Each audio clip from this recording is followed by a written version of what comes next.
natural lion.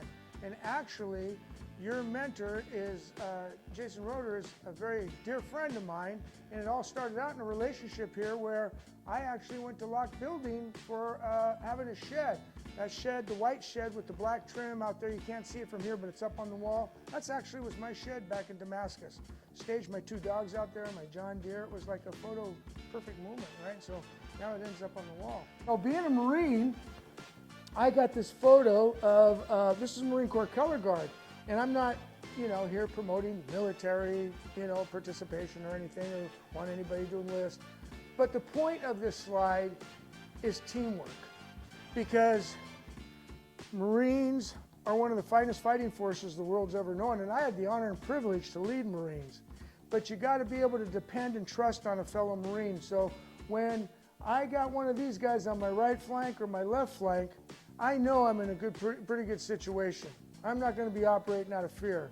I'm going to be operating from a position of focus, truth, and light and strength, because I'm locked in with my fellow Marines. The Marine Corps motto, I don't know if you know this, is Semper Fidelis. Semper Fidelis, which is Latin, semper, for always, fidelis, faithful.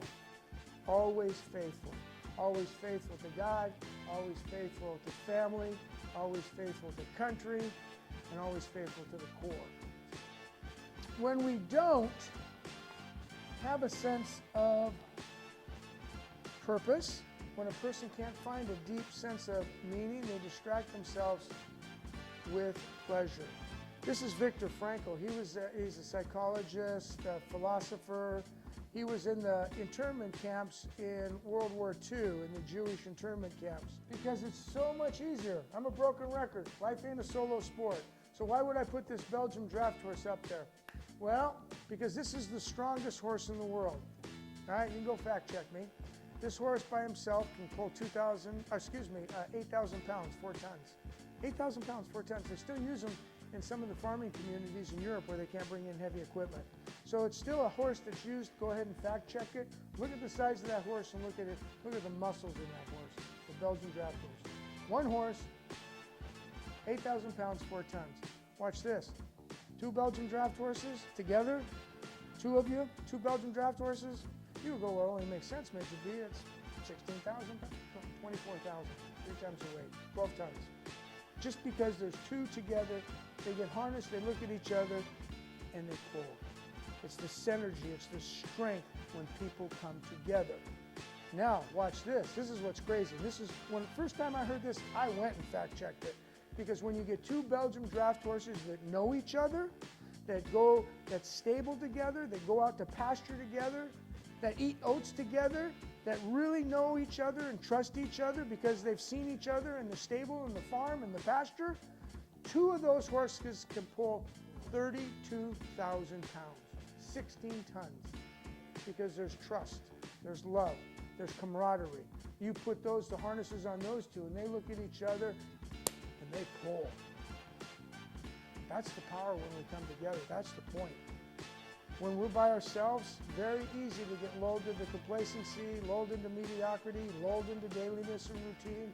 Ho-hum, just another day, preoccupied with self, analyzing Linton and Navel, the unholy trinity of me, myself, and I. Sun goes up, sun goes down, and you've missed the day. Right?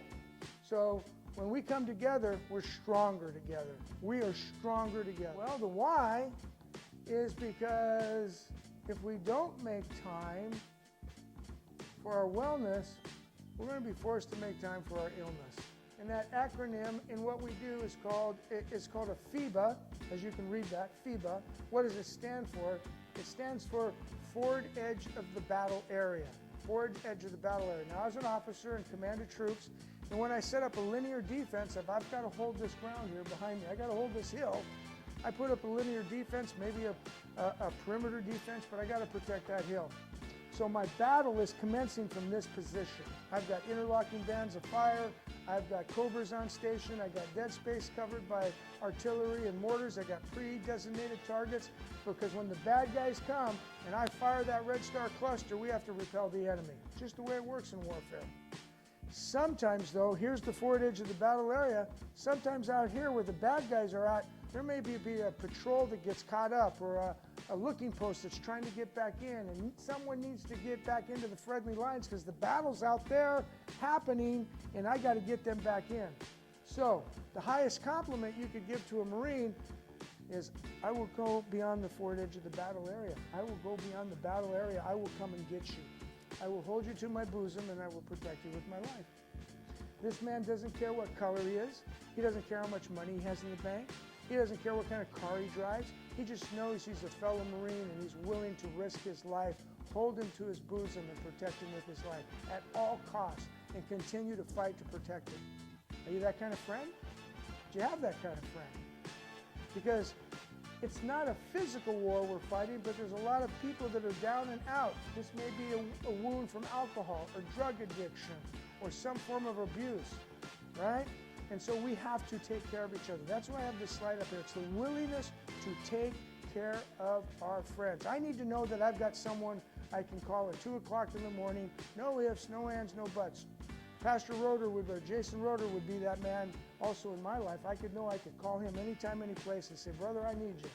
And he's not going to give me an excuse. He's going to, okay, I'm going to come get you. Powerful to know you have someone like that in your life. Give me a fighter. You guys are fighters. Woo! I'm not talking about going punching someone in the nose, all right? But what I'm talking about is the willingness to fight for what you believe in and fight hard for it and not lay down, bow down. And the reason I like this is called the Dying Lion of Lucerne. It's a sculpture on a granite wall in Lucerne, Switzerland, that I had the opportunity. Everybody said, go check it out. You need to see this. And with my military experience and military history, I did some research on this. And the Swiss mercenaries were such fighters that the French commemorated in the 1800s this statue of a dying lion dying on his shield, because they were known to fight to the end, to lay it all out on the field. And isn't it like that in life? To just give it your all. Because there are people that will not do that. And they look for the path of least resistance. And they easily get lulled into dailiness and routine. And manana, I'll do it tomorrow. I don't even care if someone necessarily knows how to fight, but they're willing to fight. And they're willing to get into the arena and taste the blood, sweat, and tears instead of sitting up in the cheap seats just putting mustard on their hot dog. Because that ain't a fighter. That's someone that's just watching life go by. So give me that person that's willing.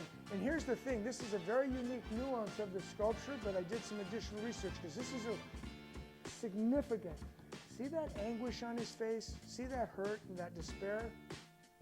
It's not about himself.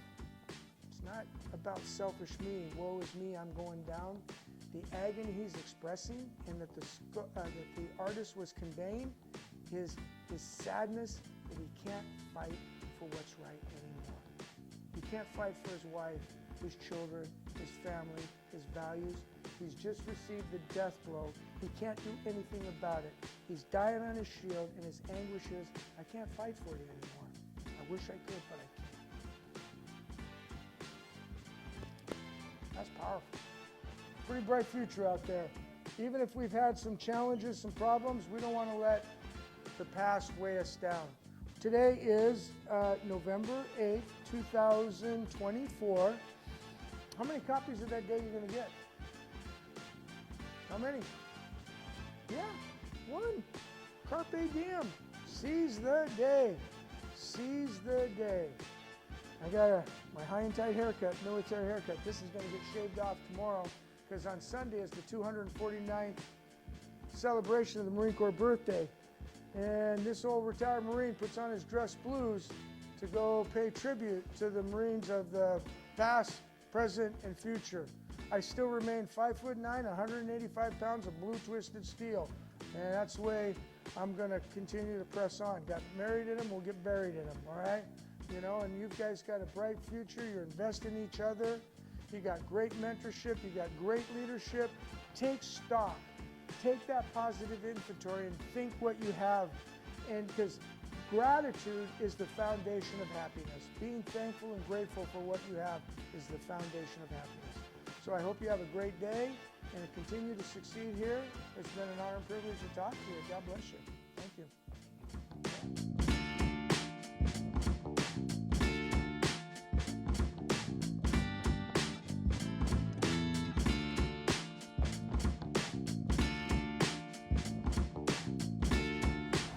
First is a question of intimacy. Who will love me? Your child needs to know. And you as a dad have to answer this question when your child wants to know. 3 questions have to be answered. Who will love me? That's a question of intimacy. And you as a dad looks that child in the eye, you hold them, you look at them, and you say, I will love you.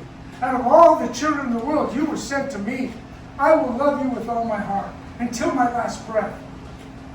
I will hold you to my bosom. I will protect you with my life.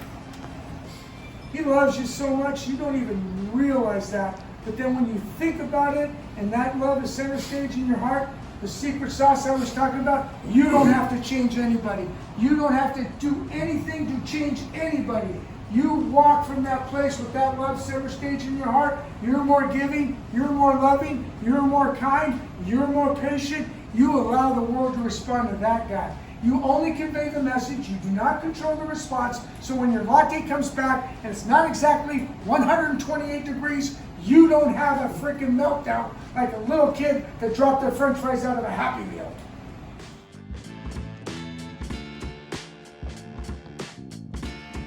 It should be at the switch that we practice, okay? Is it not reflective on this? When the ring stands in front of you, we just don't go willy-nilly. I want to hear a motivated hoorah. You remember me from the last time I was here. That's what gets me about as fired up and as motivated as can be, just as like I was back on the grinder back in the day. So, are we motivated? Hoorah! Hoorah! I hear there's some pioneers that are going to go Grizzly then. Yeah, that's what I hear. I got this first slide up here, gentlemen, because there's a big parallel. The thing I love about football is it prepares you to take responsibility, just as my fellow Marines learned that in this day, in this workaday world, there's a lot of people that have an inordinate capacity to blame others and to make excuses for their failures.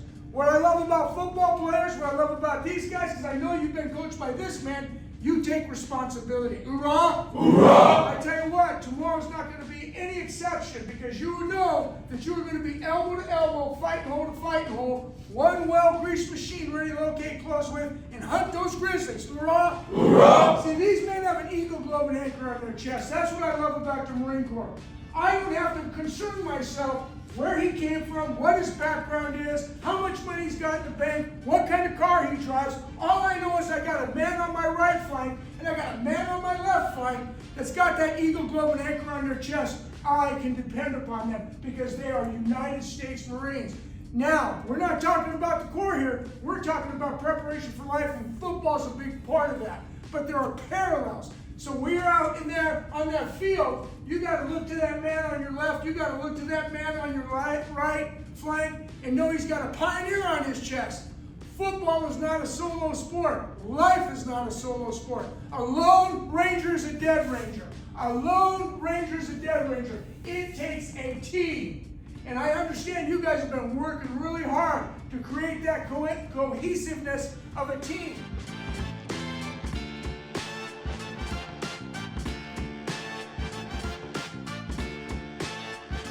Destroy the enemy. Hoorah! Hoorah!